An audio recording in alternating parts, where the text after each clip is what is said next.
Então, boa tarde ou boa noite a todos, né? Não sei de que fuso horário vocês estão falando. Eu me chamo Volney.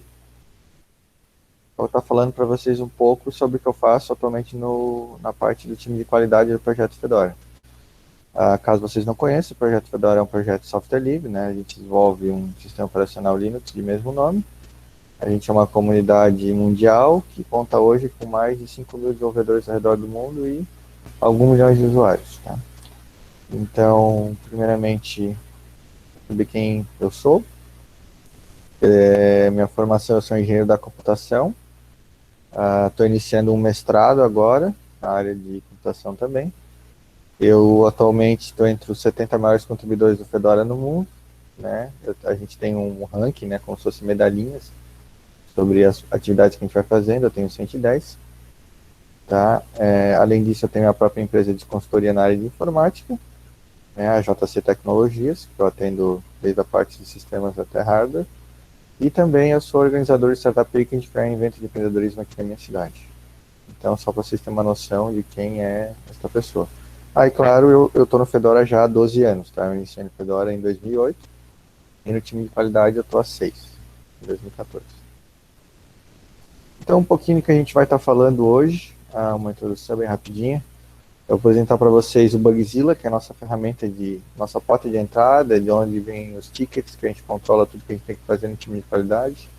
Vou apresentar alguns dos nossos modelos de casos e planos de teste que a gente realiza, né, semestralmente, que é o Fedora atualmente ele lança 2 versões por ano, então atualmente a gente está na versão 32 do Fedora, e daqui a pouco em outubro a gente vai estar lançando a versão 33, então a cada 6 meses a gente tem um lançamento de uma nova versão. Além dos casos e planos de teste, a gente tem guias de teste, e a gente se junta, né, o Fedora é um projeto global, então a gente tem desenvolvedores ao redor do mundo. Tem certos dias que a gente marca um determinado horário para poder estar todo mundo no mesmo espaço, num chat, poder dar agilidade aos tickets que a gente precisa resolver. A gente só consegue fazer esse deadline que a gente tem em 6 meses no sistema operacional Linux a cada vez, porque a gente tem muito teste automatizado, pelo falar das ferramentas que a gente usa, da quantidade de testes que a gente está rodando, tá? Mas já vou adiantando para vocês que o Fedora em si a gente usa muito Python, então quase tudo que vocês veem hoje de ferramentas do Fedora elas são em Python.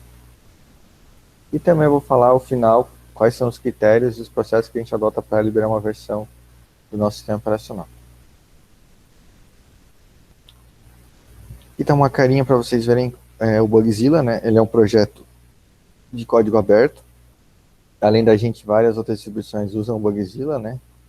Cada uma com a sua customização. É uma ferramenta de ticket em si. No nosso caso, a gente alimenta ela de forma manual, então qualquer desenvolvedor ou qualquer usuário pode abrir um ticket relatando um problema, ou é alimentado pelos nossos robôs. Então, por exemplo, quando tem um pacote novo, precisa atualizar o KDS, é uma próxima versão, automaticamente é gerado um ticket, porque a gente tem scripts que ficam consultando no GitHub, por exemplo, do KDS, e sai uma nova versão num determinado programa. Então, automaticamente ele abre um ticket e marca o desenvolvedor avisando ele que ele tem alguma coisa para ele dar uma olhada, né? Então aqui é só um exemplo, né? Ele é bem customizável, você tem filtros, você consegue ser bem granular, né? Ele vai gerar um código de identificação, o produto, né? No caso, o Fedora ou qualquer componente dele, né? Você vai marcar o pacote em si que está acontecendo o problema. Automaticamente já vai marcar o responsável por aquele pacote, e daí vai acontecendo os status. Então, à medida que o ticket vai progredindo, ele vai ganhando status diferentes. Se ele foi assinado, se ele é duplicado, se isso não é verdade, se esse bug não pode ser reproduzido, assim por diante.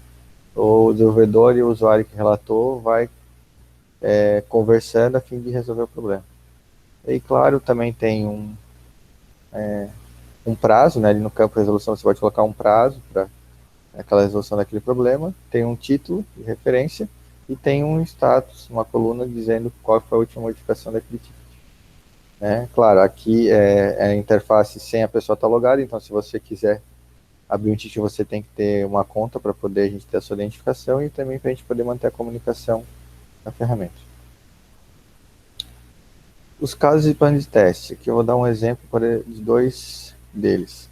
Aqui à esquerda a gente tem um caso de teste, bem rapidamente, se vocês não conhecem um caso de teste, na verdade, qual que é a ação que você vai fazer, e um plano de teste, geralmente, ele é formado por vários casos de teste, daí é um roteiro mais elaborado de um conjunto de validações que geralmente é feito no software. Tá? Então, o caso de teste é uma coisa mais direta e o plano de teste é uma coisa mais detalhada e mais elaborada. Aqui tem um exemplo do nosso caso de teste para o Live CD. Então, assim como qualquer distribuição Linux, o Fedora ele tem uma versão live, então você pode gravar a nossa ISO tanto num CD ou DVD ou no pendrive e executar ela para verificar se vai carregar os drives, tudo, você não tem necessidade de instalar. Esse caso de teste, né, esse caso aqui, ele geralmente tem sempre 3 títulos, né, 3 subitens, então tem uma descrição bem rápida dizendo o que ele se trata, né, no caso aqui, é designado para validar se o CD vai bootar e vai iniciar a sessão e você vai conseguir ter acesso, né, justamente a funcionalidade principal do FCD é você usar o sistema, claro, com um pouco mais de lentidão, porque você está rodando através de uma mídia, mas você tem que ter a mesma experiência de como se ele tivesse instalado. Quais são os passos que você tem que reproduzir? Então, primeiro você vai gravar o CD, né, uma ferramenta, pode ser linha de comando, ou a gente tem ferramentas de forma gráfica. Você vai dar um boot nesse CD, independente se for CD, DVD ou USB. Depois, o próprio automaticamente, no caso do Fedora, ele boota e já sobe um usuário sem senha, então você tem que chegar na tela com o menu iniciar todo inicializado. E no final você vai ter a sessão, você vai poder usar o Firefox, usar qualquer outro programa que vem pré-instalado. E claro, o mais importante de todo caso de teste, ou quase tudo que você faz na verdade, são os resultados esperados. Então, você fez os passos anteriores e você tem o que deveria ter acontecido, né, para você saber se aquele caso de teste foi validado ou não. No caso aqui são 4 passos, então o sistema ele tem que entrar na tela gráfica de forma automática. O bootloader, que a gente usa o Grub, ele tem que automaticamente bootar, se você precisar apertar Enter ou selecionar alguma coisa. O display gráfico, então, KDEG, nome, independente de qual for, ele tem que aparecer, né? Você tem que ter a resposta visual na tela. E, propriamente dito, você tem que ter o ambiente carregado completamente para você poder sair usando os outros programas que você quiser ou entrar em configurações e assim por diante. Tá? Então, se isso tudo der certo, valida que o CD realmente ele bootou e ele é um Live CD. Então, esse é o nosso caso de teste para Live CDs. Aí, observando isso à esquerda, existem os planos de teste. Então, existe um plano de teste para todas as nossas mídias, que inclui, por exemplo, a mídia de Live CD. Então, o que é um plano de teste? Daí já é uma coisa um pouco mais elaborada. Ele tem um histórico, uma introdução, da mesma forma que tem uma descrição no caso de teste, tem uma estratégia, tem a prioridade dele, se é alta, média ou baixa, o escopo, então, a limitação seria mídias, então as imagens de instalação no Fedora, critérios que têm que ser observados, as entregas, caso de teste, então daí tem um link como aqui à esquerda, os ambientes, quem que é o responsável, então todo caso de teste em geral, ou um plano de teste é o time de QA, mas pode ser que esteja atrelado, quando é algum programa, alguma coisa mais específica, ao próprio desenvolvedor responsável por aquele pacote ou por aquela ferramenta. Claro, tem um prazo, então a gente precisa determinar um começo, meio e um fim. Os riscos envolvidos, né, que é uma parte bem importante que a gente controla. A gente prefere adiar, como já aconteceu várias vezes, o Fedora, a gente coloca um prazo para lançar cada versão, mas se a gente verificar que elas não atendem nossos critérios de qualidade, a gente adia por mais uma semana. E através dos riscos que a gente avalia isso semanalmente. A gente tem reuniões, o time de qualidade, que a gente tem reuniões que a gente fala go, no go. Então, o Fedora está pronto para ser lançado ou não está pronto para ser lançado. Se ele der no go, aguarda mais 1 ou 2 semanas, dependendo de qual que é o bug que precisa ser corrigido.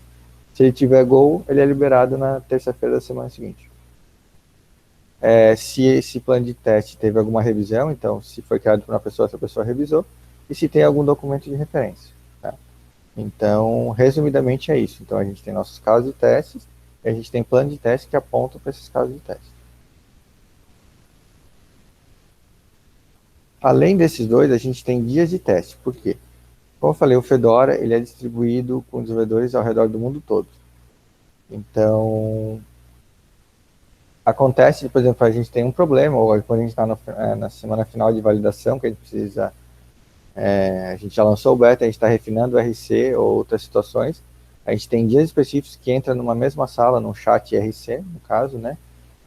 o desenvolvedor do pacote, o time de qualidade e usuários para testar, para que ao mesmo tempo que o problema está sendo debatido, ele está sendo corrigido para a gente poder eliminar esses bugs.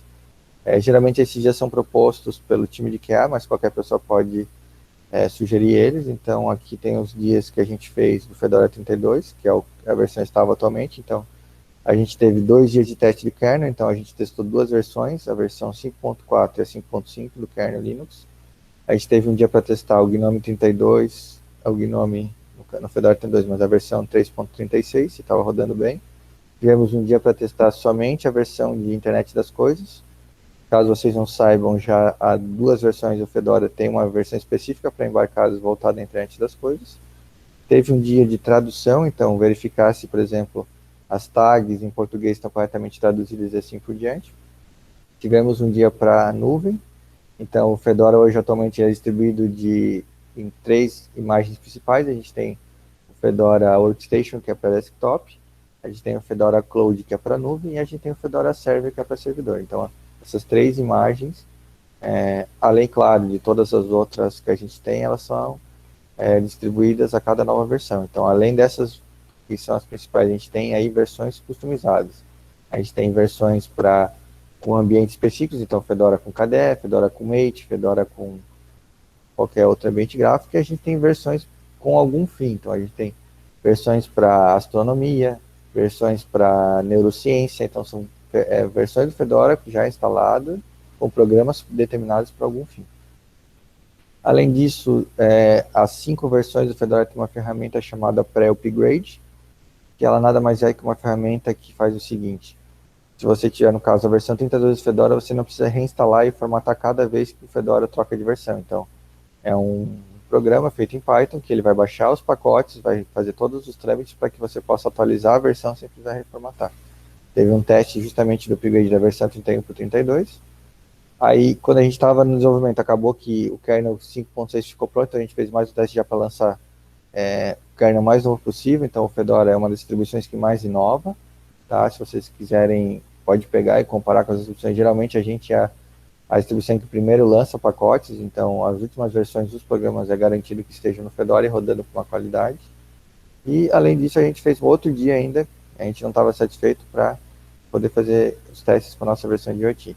Então, esses foram os dias. A gente teve, no caso do Fedora 32, 9 dias.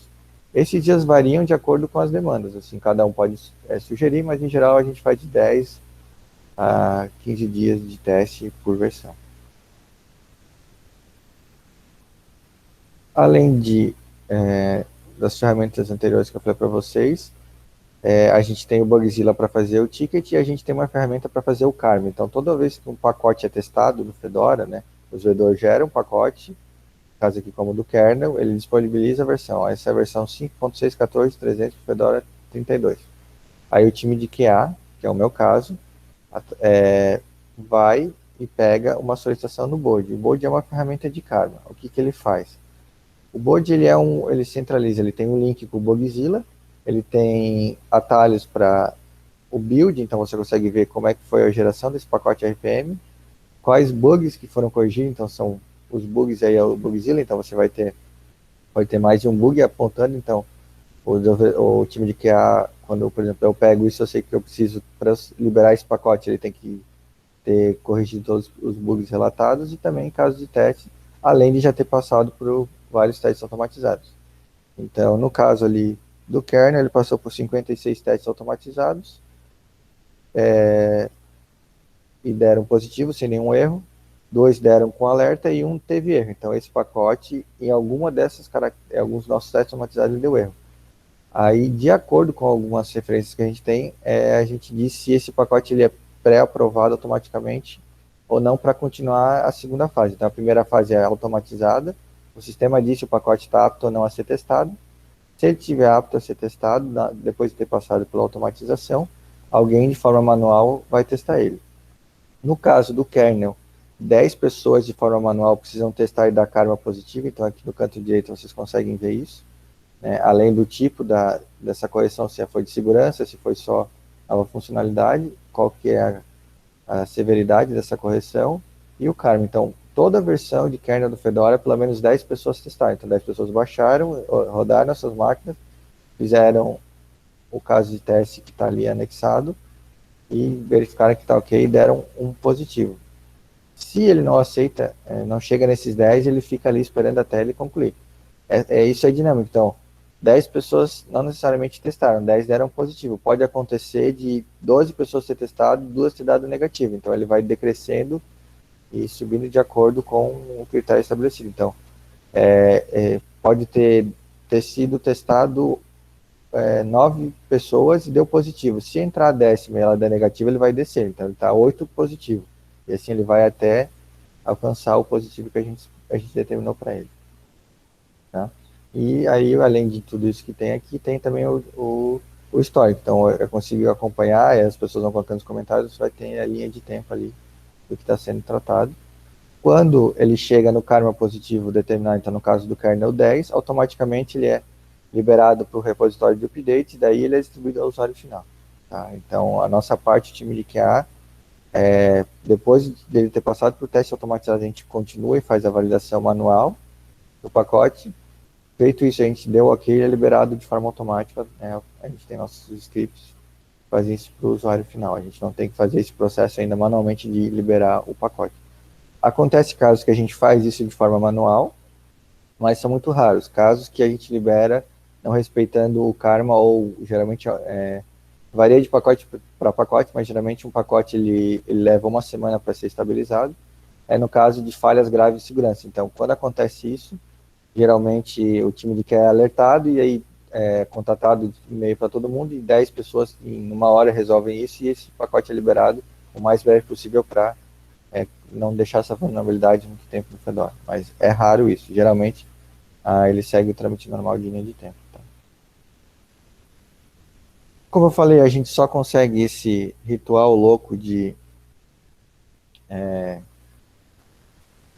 a cada 6 meses lançar uma nova versão do Fedora, de garantir que cada versão que é lançada, você pode estar atualizando o seu sistema sem medo de quebrar ele, você tem realmente um sistema operacional estável. A gente se utiliza de muita automatização, no caso, e atualmente a linguagem principal que a gente usa para fazer essas ferramentas é o Python. Tá? Então, algumas das ferramentas que a gente utiliza hoje. A gente tem uma ferramenta chamada Beaker, faz toda a parte de provisionamento de hardware. O que seria isso?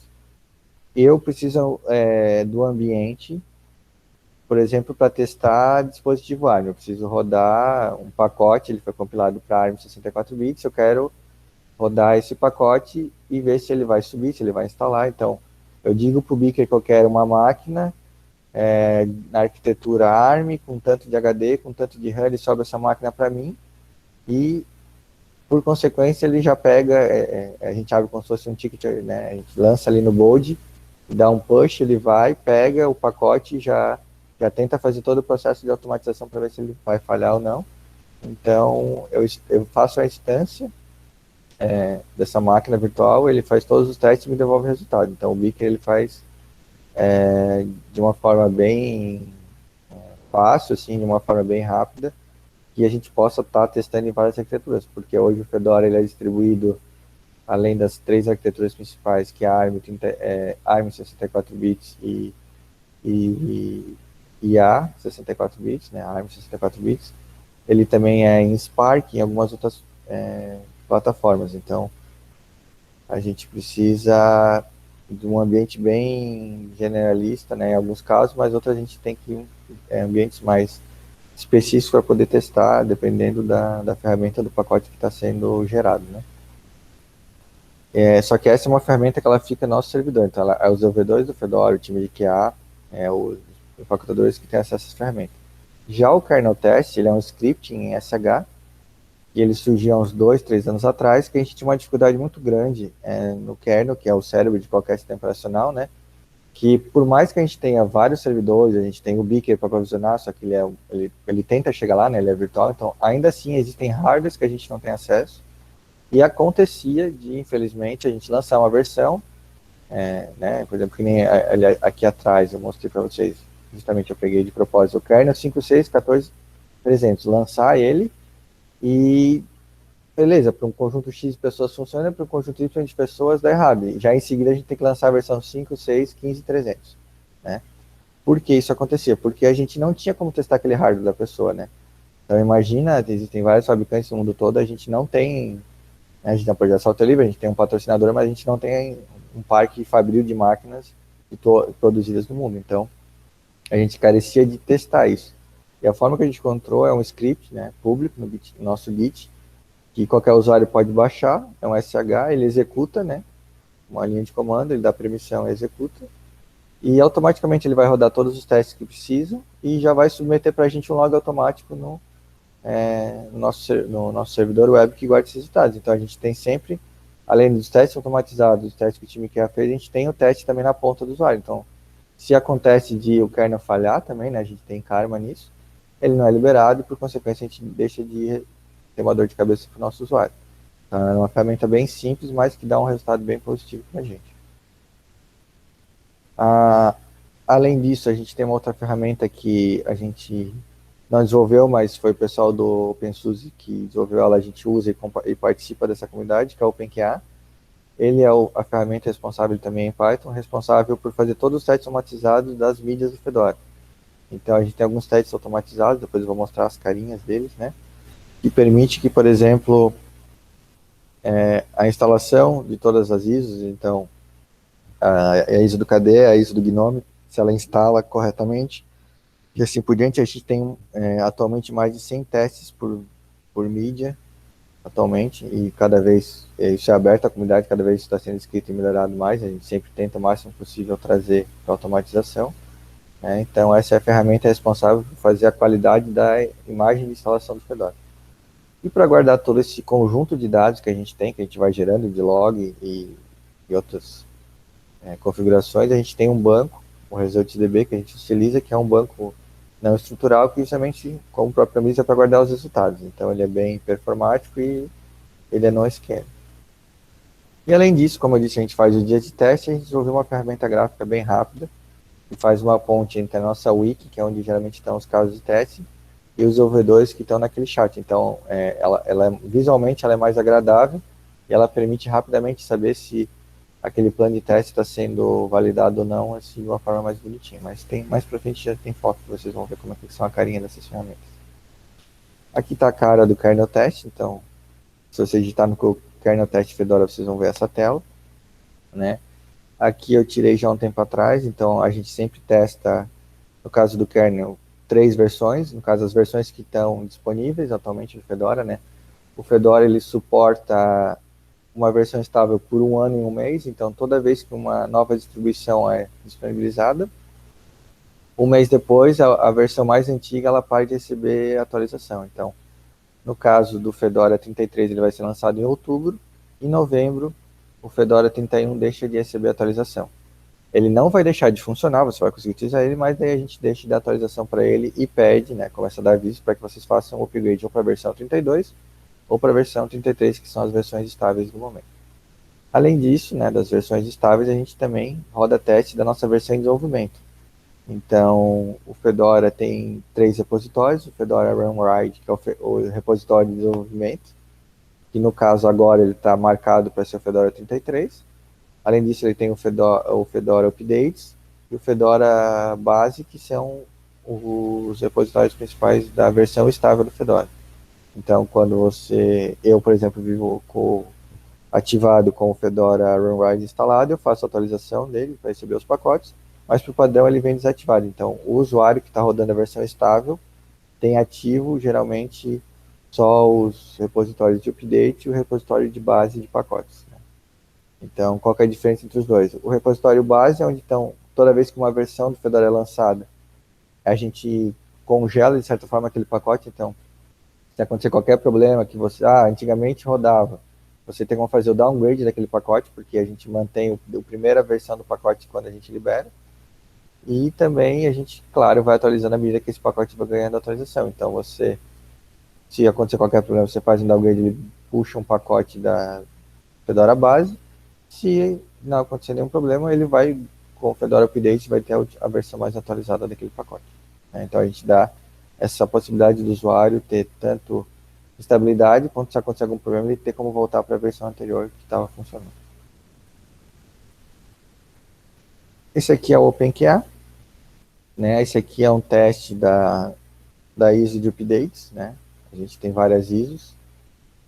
Aqui tem alguns exemplos de testes que ela passou, então, se a instalação funcionou, se ela deu boot, se a versão de server funcionou, se os serviços subiram, se foi possível atualizar depois dessa versão. Então aqui, claro, esse é só um recorte, né? No caso aqui, ele passou por 100 testes automatizados. Desses 100,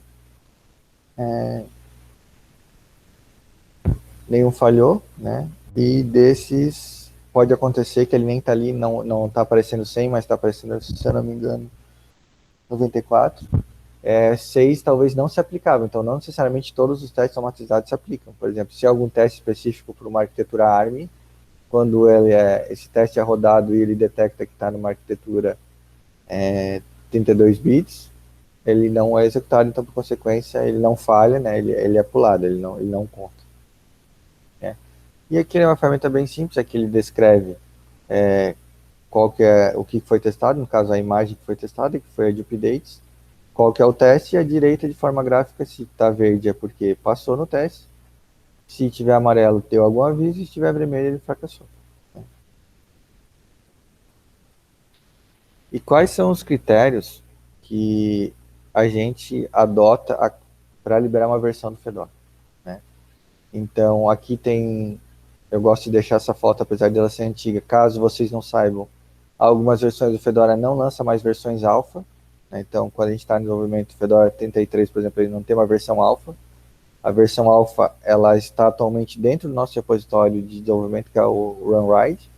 Então, se você quiser testar o Fedora 33 alfa, é só você ativar esse repositório e fazer a atualização dos pacotes. A gente só libera ao público agora a partir da versão beta. Então, a gente tem sempre 3 versões, né, 3 processos antes de liberar a versão final. Então, a gente como foi no caso aqui do Fedora 24 lá no início do ano, né, que ele foi as versões pais no início do ano e as versões ímpares são no final do ano. Então, em 2016, lá no início do ano, foi feito o branch, então a gente marcou, né, como eu falei ali, vocês viram no kernel, tem as versões, né, Fedora 31, Fedora 32 e Fedora 33, e quando a gente faz o branch, a gente está marcando e dizendo, ó, a partir de agora, esse repositório vai ser responsável pela versão 24, ou no caso, depois que sair a 33, a 34 de pacotes. Então a gente faz essa separação e começa um repositório para essa versão de pacotes.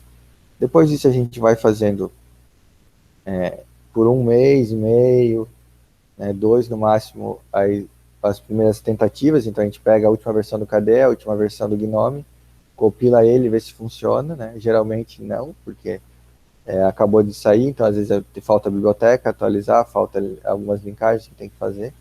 Né? Então a gente não recomenda para o uso cotidiano o Fedora Runride, que seria o nosso alfa, né? Para nenhum usuário, a não ser que ele seja um aficionado e esteja ciente que pode acontecer de ele brincar o próprio sistema operacional dele. Né? Ele é um repositório de desenvolvimento, na verdade. Tá? Aí depois ali, já em abril, foi lançado o Freeze do beta. Então, o que acontece? A gente faz como se fosse uma pausa, um congelamento. Porque a gente desenvolve, corrige os bugs, mas a gente tem um deadline. A gente também tem que liberar a versão para que os usuários comuns possam fazer esse teste para a gente. Então, no dia 19 de abril foi feito o freeze. Então, até aquele momento os pacotes estavam dessa característica estabilizados, a gente separa isso, continua trabalhando já com esses pacotes mais estáveis, e daí um mês depois a gente libera o beta. E aí além disso, continua no Runride desenvolvendo. Então, existem como se fossem 2 caminhos. O beta, né, mais estabilizado, e continua no Runride, daí as versões.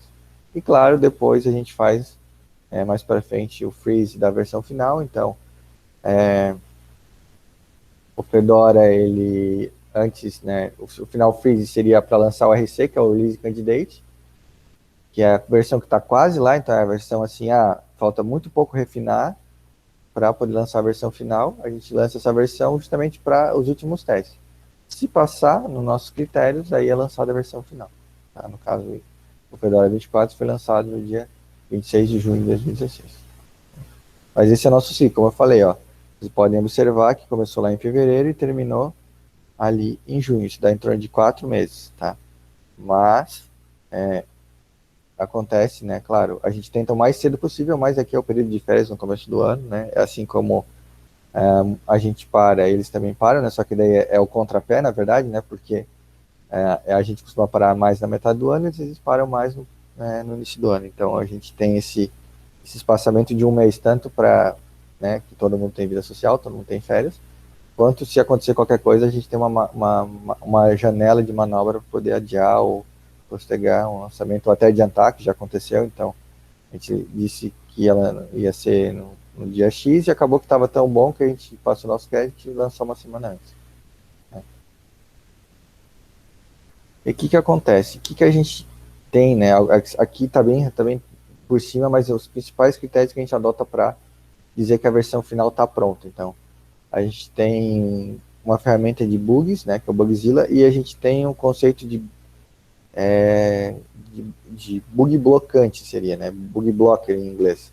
Seriam assim, enquanto aquele bug não for resolvido, ele não, a distribuição não é lançada. E seriam bugs blocantes, ou bugs blocker. Se, por exemplo, não é possível instalar o Fedora via USB.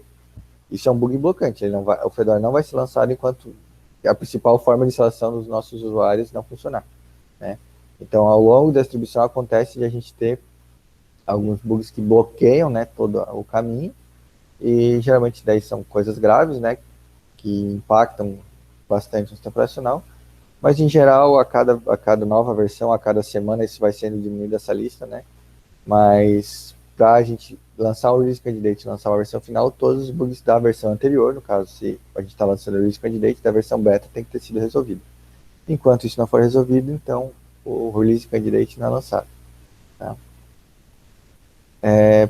Depois de atender esse requisito de os bugs da versão beta ter sido resolvidos, ele tem que ser instalável, então ele tem que, através de, se ele bootar como live CD, se ele for executado como dual boot, uma máquina Windows ou Mac, ou qualquer outra arquitetura que a gente suporta, então ele tem que funcionar essa instalação, ou se a pessoa executar, né, que nem um live media. Então, essas três formas de uso tem que estar funcionando. E claro, se o pós-instalação, e daí seriam se os serviços subiram, né, o Network Manager, o servidor de áudio, o servidor gráfico, se o desktop padrão carregou, você conseguiu usar as ferramentas KDE, usar o Firefox, né, ter uso comum.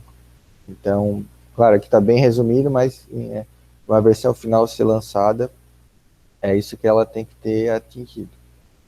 E eu gosto de trazer sempre esse slide, porque tem muita gente que acha, como eu falei, a gente tem um ciclo de desenvolvimento de 6 meses, né, de 6, 4 meses no mínimo, e as pessoas acham que foi desenvolvido e quando chegou a imagem simplesmente teve só uma versão. Na verdade, não.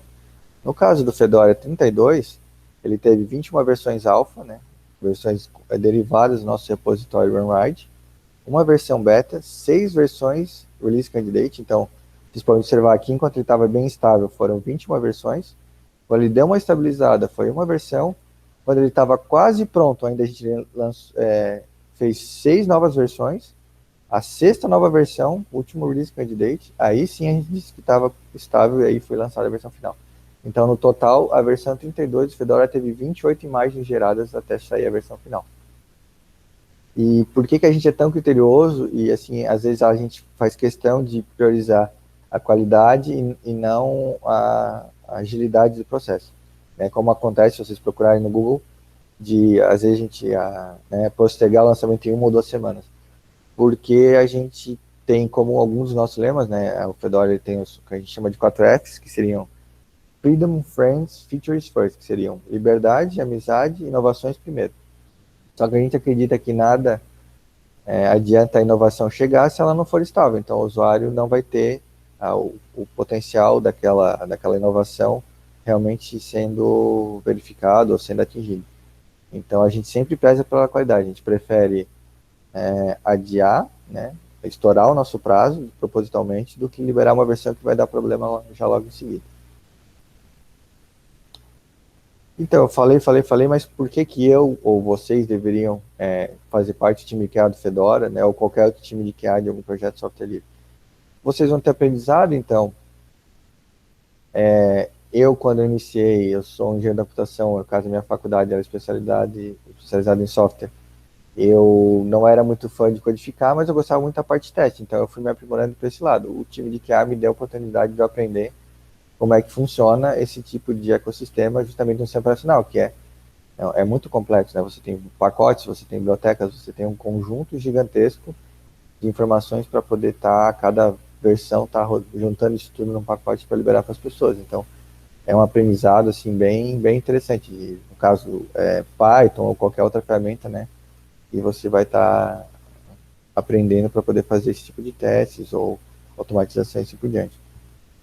Você vai ter um desenvolvimento global, então, como eu falei, o Fedora é um projeto de software livre, só que ele é mundial, então você vai ter contato com outras culturas, com os desenvolvedores de outros países, com formas de pensar diferente da sua, que é bem importante, né? Porque às vezes acontece muito, né? Você tem um problema, você olha aquele problema, parece que não tem solução. Aí uma outra pessoa que não está em cima daquele problema, que digamos está atrás de você, passa e olha, não, se você fizer tal coisa, resolve.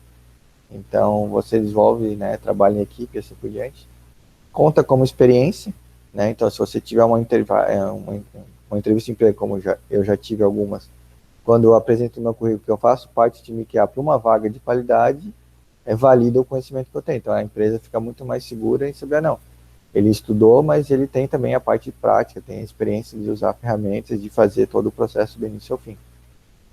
E claro, desenvolve uma satisfação, porque eu posso dizer hoje que eu sou bem feliz nesse quesito, que além de usar o sistema operacional que eu gosto, eu também faço parte do movimento que faz ele funcionar. Então, eu ajudo a manter a roda girando, né? Eu sou uma das pessoas que testa e também faço a parte de... Eu sou embaixador também, né? Eu falo, então, em público, como está acontecendo agora. Eu tenho contato com os usuários do Fedora aqui no Brasil e outros lugares do mundo. Eu já fui palestrar em países aqui na Latinoamérica, já fui palestrar na Europa, né? Então, é uma satisfação muito grande de você devolver aquilo que você está pegando emprestado, né? Que nada mais é que um projeto software livre, isso. Você tem todas as liberdades de usar, compartilhar, modificar, mas você também, de certa forma, eu entendo que é justo você devolver de alguma forma, né, para esse projeto, independente do seu nível de conhecimento. Você pode, se você é técnico, você pode, como no meu caso, desenvolver, né, fazer parte de um time de qualidade, ou se você é um usuário comum, você pode ajudar na parte de marketing, na parte de suporte e assim por diante. Né? Sempre tem uma forma de ajudar um projeto de software livre. Então, eu espero que, depois desses quase 35 minutos falando, né, eu tenho despertado em vocês a vontade, a paixão por vocês se interessar por qualidade, né, que é uma coisa hoje que muitas vezes é renegada, né, então os problemas que acontecem em software é porque geralmente a mesma pessoa que desenvolve é a pessoa que testa, né, não deveria, mas acontece, então já passa muita coisa que não deveria, né, se tem uma pessoa específica para teste, a qualidade sempre aumenta, né, então eu espero que eu tenha despertado essa vontade de vocês de ou fazer parte do time que é do Fedora, ou talvez implantar isso na empresa de vocês, né? E daí eu deixo algumas dicas de vocês fazerem a triagem desses bugs, né? Com as ferramentas que eu falei, como o Bugzilla, criar casos e planos de teste, então escrever, né? Documentar, é muito importante a documentação, porque vocês é a melhor forma de comunicação, então, e você acaba esquecendo, né? Às vezes você faz um processo ele é repetitivo e você acaba esquecendo, se você escrever ou digitar a forma que você achar melhor, fazer um registro disso, isso vai ser bem benéfico no futuro. Desenvolver ferramentas, então você tem a possibilidade de aprender Python, aprender Django, aprender C++, então diversas ferramentas, diversas linguagens, tanto para a parte de automatização como a parte de pacotes, né? Aí você pode, além de ajudar nessa parte de desenvolvimento, você pode também fazer o teste de pacotes, então o Fedora usa um gerenciador de pacotes RPM, né? E cada nova versão, sai uma nova versão do KDE, uma nova versão do Firefox, ele precisa ser recompilado e gerado um novo pacote. Então alguém tem que testar isso, depois de ele passar por um conjunto de testes automatizados. E claro, o principal, né, que é o que assim, o time de KA é um time que ele não para, se vocês observarem tudo que eu falei, ele, apesar de ter o deadline de 6 meses para lançar uma nova versão profissional, constantemente a gente está fazendo algum teste, porque sempre tem pacote, sempre tem ferramenta que precisa de correção, então é um time que não para, na verdade, assim, se você entrar no time de QA, você vai ter o que fazer, claro. O projeto Fedora ele se baseia em meritocracia e a gente nem cobra do nosso usuário, então quanto mais você faz, mais você tem voz na comunidade, todo mundo tem voz, né? A gente tem times e cada time tem um conselho, que geralmente são as pessoas que estão há mais tempo que fazem essa ponte do usuário novo com o usuário mais antigo, né? E esses times eles estão, claro, abertos a qualquer pessoa que tenha interesse, né? Mas no caso do Fedora, vocês vão precisar dominar o inglês ou, né, se virar naquele jeito tradicional com o tradutor, uma coisa, porque é a nossa linguagem oficial de comunicação, né, que a gente tem em vários países, a linguagem hoje global de comunicação é o inglês. Perguntas? Aí eu vou deixar aberto agora para perguntas.